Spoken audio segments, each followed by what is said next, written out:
if he said he was 120 years old, it would be sold out. But the doctor is actually 56 years old and proud of it.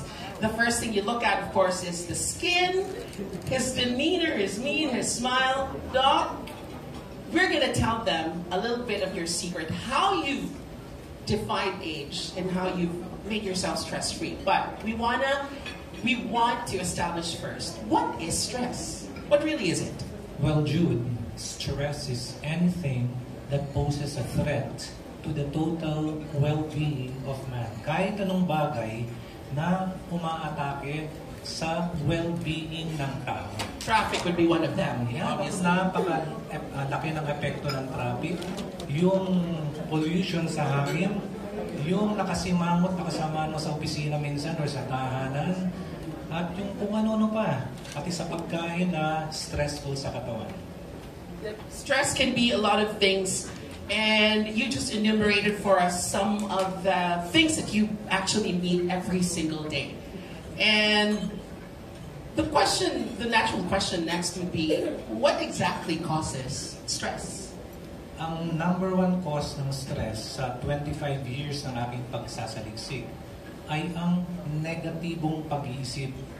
When your mind is so full of negative thoughts, when you frown a lot, yung simangutin, bugnutin, and worse, pag ikaw ay naninigaw sa galit, when you shout in anger, guilty. Sabi na tumingin sa akin. Guilty. When you shout with anger, with hatred, naku po, maglalabasan sa katawan ng tao ang corticosteroids. Yung corticosteroids niya, pag sobra-sobra sa loob ng katawan, pababagsakin yan ang naturalesang depensa ng katawan, which is the immune system. Yes. Pagbagsak ng immune system, welcome po mga sakit. So, yung root cause ng stress is a negative mind na nag-give in sa mga negatibong bagay, na nag-iisip ng mga negative things na hindi makakatulong sa present moment. Every single one in this room, if you're whether in traditional media or digital media, palagi po sila naghahabol. For example, for those in traditional media, if your story has to come out tomorrow, you have to be submitting it by 4 p.m. this afternoon, right? So some of them are actually writing their stories as they're listening to us. If you're digital, it's even more stressful because you have to be out before everyone else. If you're in this environment and everyone is exposed to that environment, Doc, every single day, except probably for Sunday, unless there's breaking news there, what would be the long-term effects of stress on your body that we can see? Well, I see there are many young press people present here. Yung epekto po ng sobrang stress, number one, bumibilis ang pagtanda ng tao or premature aging. At bata pa lang ngayon, kinakapitan na ng mga sakit like arthritis, diabetes, and kung ano cancer. Very young pa lang nagkakaroon ng sakit ng isang 16-year-old ng kidney problem. So, ito pong epekto ng stress na hindi ma-manage mabuti ng katawan. So you're saying, Doc, that stress actually allows all of these negative effects into your body even more now? Yes, it affects your internal organs, your body cells, and also the skin. So if you see that the skin is healthy looking, vibrant, most probably inside is very healthy. So the skin is the... I'm comparing my skin to yours. I put on makeup this morning, but the doctor has not a stitch of makeup in him, and that's flawless skin. Thank you, Lord. Thank you, Lord. Prayers lang talaga. For this gift of research on stress and anti-aging. For 25 years, you've been doing your research and you've amassed a lot of knowledge about this one. And this is the exciting part for me. We're going to give you tips now on what the Good Doctor has researched about that you can probably also do in your lives every single day. Yes, Jude. What are ways to manage stress that we don't know of or that we've probably overlooked in our lives? Well, the first tip for today is when you wake up in the morning, choose to be happy. Sabihin nyo. It's a choice. Yeah. Sabihin nyo right now, Lord, I choose to be happy right here, right now, today. So with God's grace of happiness and peace, if you choose that in your morning when you wake up, kahit anong prayer meron kayo, kahit anong religion, okay po yan. Just make the choice to be happy. And that happiness choice should be seen in your smile. Can you see? Can you give me your beautiful smile right now? Can you? Ooh, we're looking at it. This is Hanggang so sa nice. tenga, maganda. Can you look at the person beside you? Give your best smile to him. Some people smile without teeth. I'm gonna take a look at that. Hindi aksidente na siya. Ayoko na walang katabi mo teeth ngayon. eh. Okay, tingnan katabi niyo mabuti, no? Well, we are all connected. We're all brothers and sisters in this one world.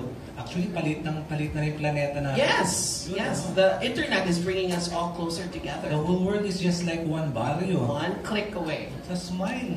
Use the power of smile and laughter in our lives.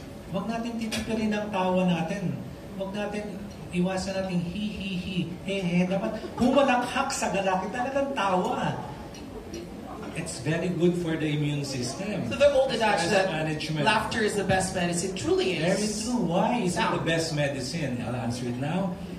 Whenever you smile, much more when you laugh out loud like a little baby, and when you maintain positive thoughts in your mind, alam mo nangyayari, naglalabas ang katawan ng isang hormone called endorphins. Can you say it?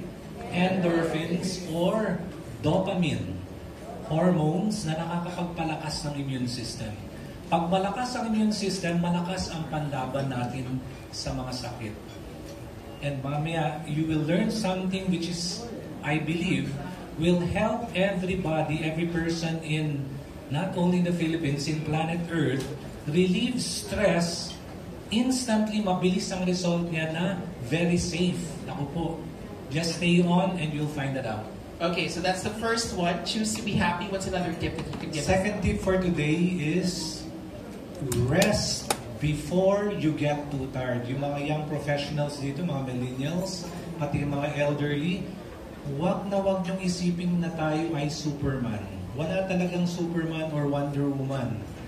Tayo ay tao. Kailangan ng tao ng wastong pahinga.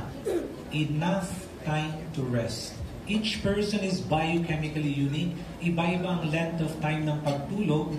But bottom line is, give your body enough time to rest. Why is rest important? 3 reasons. Number 1, cell regeneration. Number 2, cell repair. Nag-aayos ng mga damaged cells ang immune system. Pagtulog ng mahimbing ang tao. And number 3 is cell rejuvenation. So give your body enough time to rest. Wow, let's not even stop at the millennials. I see someone from my generation up front. After the millennials, it's Gen Edge. Ang mga fellow Gen Edgers ko. So they are really Gen Edger. after millennials po, dog. Dapat yes, you should add that to your spiel. The Edge, From the millennials and then Gen Edge. Kami po yun, charot. That's the new term for me. Yes, Gen Edge. And I see a lot of Gen Edgers here because people always assume that the last generation that came now is the millennials. No, the time of the millennials is past. It's now the time of Gen Edge. Always on the edge. Yes, always on the edge. On technology, but the fun thing about Gen Edge is they're going back to basics, which we'll be finding out later on how IPI has gone back to the basics for this one as well. Okay, that's 2 that you've given us this afternoon. 1, choose to be happy whenever you wake up in the morning. I'll try that tomorrow. And the second one was, of course, rest before you get tired. That's a good reminder for everyone because we rest when we're too tired already, so that's wrong. Mali pala yan, Doc. Avoid being over-exhausted. Ah, Kung ma-hospital kayo doon and you'll spend a lot of money. And the third tip for today, Teka lang, Doc. I couldn't help. Pwede ba sabihin sa boss yun, I'm almost too tired, sir. Pwede ba break? Diba? Because sometimes your bosses work you to exhaustion. So I heard from Dr. Shokon this morning that I have to rest before I get too tired. well, in fact, one top executive in Mandaluyong area, it's a big company there. I found out recently she died of unknown disease. Exhaustion. 50 years old, na unknown reason, biglang namatay na lang. we should bring doctor to all of the companies that you work for, right? And talk to your bosses before you get too tired. Okay, third tip that you want to share. Well, my final tip for today, since we have limited time, is this is very important. Do not allow anyone or anything to take away God's peace in your heart. Huwag niyong papayagan sino man or anuman na tanggalin ang kapayapaan ng Panginoon sa inyong puso. Wherever you are, you can apply this.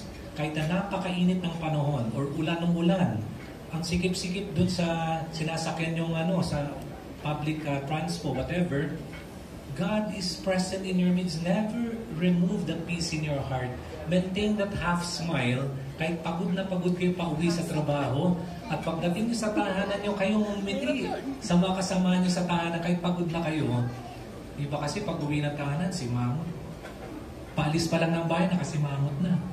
Ako, what do you expect sa buhay niyan? Si Mangot din ang grasya. Imbes na grasya papasok, disgrasya. Ano gusto niyo? Grasya o disgrasya? Grasya. Thank you, Lord. Thank you very much. How about another round of applause for Dr. Shogun? I think I need to work on the third one. Mahirap yung Doc, half smile and you're in front of stress. Like, may someone cuts in front of you, half smile pa rin. Just say, I forgive you. Alam sa traffic. Forgiveness! Oh, yes. I forgive you. I forgive you. But I will take my revenge. Father, forgive him, for he doesn't know what he's doing. Vengeance is of the Lord, is mine, saith the Lord, right? Sige, kayo na nga, Lord. Thank you very much. All right, so all of these things that we've shared to you have all been natural. Things that you can do on your own. And speaking of natural, there's a company based in Cebu, like I mentioned earlier, who has been doing this and espousing all natural relief for 58 years. I just realized last night that it has been 58 years. And John Ray actually mentioned earlier that their whole line of products, even